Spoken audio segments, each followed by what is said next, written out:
Lo puedes bajar en la sección de mensaje fiel, en la página, en la sección estudios, cuando suba este material, para poder descargarlo. Y ahí puedes tener también los textos que hemos utilizado en este estudio. Ahora, el error fue introducido 15 años después de que Elena G. de White fuera al descanso. Que Dios te bendiga y que podamos entender realmente a quién vamos a seguir, si al hombre o al Padre y al Hijo. Dios te bendiga. Bueno, feliz sábado a todos los hermanos que están del otro lado, amigos y también, ¿por qué no, curiosos, que visitan a veces las distintas páginas de esta verdad que estamos tratando de transmitir vía internet y vía también casa por casa. Con respecto a este espacio que vamos a tener quizás a partir de ahora, se trata un poco de poder responder y explayar un poco más en sentido algunas cosas que por ahí se tocan referente a temas en distintos videos, ¿no? Por ejemplo, me han llegado cartas y una de esas cartas es con respecto al video La Visitación de Dios parte 2, donde me preguntan dónde yo tengo fundamentos y saco de que esa forma de triángulo, esa naturaleza se usaba para conjuros de mal, por ejemplo, ¿no? Y bueno, esto es un poco lo que podemos llegar a hacer desde aquí, es tener un ida y vuelta con aquellos que tengan preguntas e inquietudes, y bueno, vamos a tener un rinconcito para poder responder algunas cosas. Con respecto a ese triángulo, yo me baso directamente, muchos sabemos que antiguamente los llamados padres de la Iglesia tenían una escuela más bien filosófica, no tanto Santo Tomás de Aquino como Agustín de Hipona, por ejemplo, ¿no? Tanto Tomás de Aquino como Agustín de Hipona eran influenciados por este pensamiento, ¿no? de esos tiempos, tanto como Platón, Aristóteles y otros grandes filósofos. Con respecto al triángulo donde me refería a que era usado para conjuros de mal, es obvio que ahora tenemos mayor información y sabemos que las organizaciones secretas, por ejemplo, utilizan ese triángulo con ese ojo, ¿no? Pero a razón de eso y a raíz de toda la cuestión que tiene que ver un poco con la geometría y con aspectos que tienen que ver con esto de escuelas mistéricas donde aparecen todos estos símbolos, primero y principal quiero tomar un ejemplo. Cuando nos explican a nosotros la Trinidad, se basan en algunos gráficos como este. Por ejemplo, yo acá estoy tomando el libro de la apostasía Alfa y Omega, en la página 24, tengo, por ejemplo, que el primer,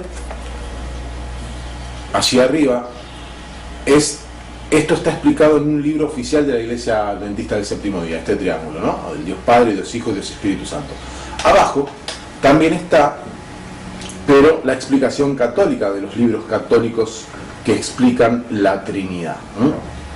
Este libro lo podés bajar por internet en la página oficial de la Verdad Eterna, pero en sí, ¿de dónde sale para poder explicar esto de la Trinidad en forma de tres, ¿no? En esos tiempos habían también escritores que se preocupaban en atender, digamos, cultos paganos y en escribir y ser historiadores de esos tiempos. Por ejemplo, Plutarco se dedicó a lo que tiene que ver con los misterios de Egipto en algunos casos, ¿no? Plutarco, en los misterios de Isis y Osiris, deja un poco entender de qué se basaban estos triángulos, ¿no? Y qué forma y por qué tenían esa naturaleza y quiénes componían esto. Si nosotros nos remontamos a toda la influencia que tuvieron estos llamados, entre comillas, padres de la Iglesia, que formaron dogmas, nos vamos a dar cuenta que la influencia no era netamente teológica basada en las Escrituras. Pero antes que leer esto, vamos a leer un texto de la Palabra de Dios donde a nosotros nos advierte el Señor, a través de su palabra, que iba a levantarse un rey altivo y un entendido en enigma. ¿Qué es esto de entendido en enigma? Bueno, vamos a leer ahora en la Palabra de Dios, en el libro de Daniel, capítulo 8, un solo versículo, ustedes pueden leer todo el capítulo, y allí dice en el versículo 23 dice lo siguiente: y al fin del reinado de estos, cuando los transgresores lleguen al colmo, se levantará un rey altivo de rostro y entendido en enigmas. El enemigo está usando muchas alternativas diferentes para atraer a las personas hacia su cuidado. Recién explicaba, ¿no?, esto de que grandes organizaciones secretas utilizan este triángulo con este ojo que todo lo ve. Muchos se refieren a que ese ojo que todo lo ve hace referencia a Horus. Otros pueden usar también que es una conjunción de Osiris, dado que Os es muchos, Iris es ojos, o sea, muchos ojos que ve por todos lados, que está en todos lados. Bueno, el sistema que utiliza aquí Plutarco en este libro, que iba a explicar por qué me refiero a que estos triángulos eran usados en conjuros de mal, está en este libro que se llama Los misterios de Isis y Osiris. Ustedes pueden buscar la biografía de Plutarco, a qué se dedicaba, quién era. Bueno, acá yo tengo, voy a leerles directamente aquí desde la pantalla, una pequeña biografía donde dice, bueno, Plutarco, procedente de la hoy desaparecida Queronea en la actual Grecia, fue historiador, biógrafo y ensayista griego que vivió entre el 46 y el 120. Ahora, hay que entender una cosa: Plutarco también participaba de cultos paganos y era un poco también iniciado en estos ritos.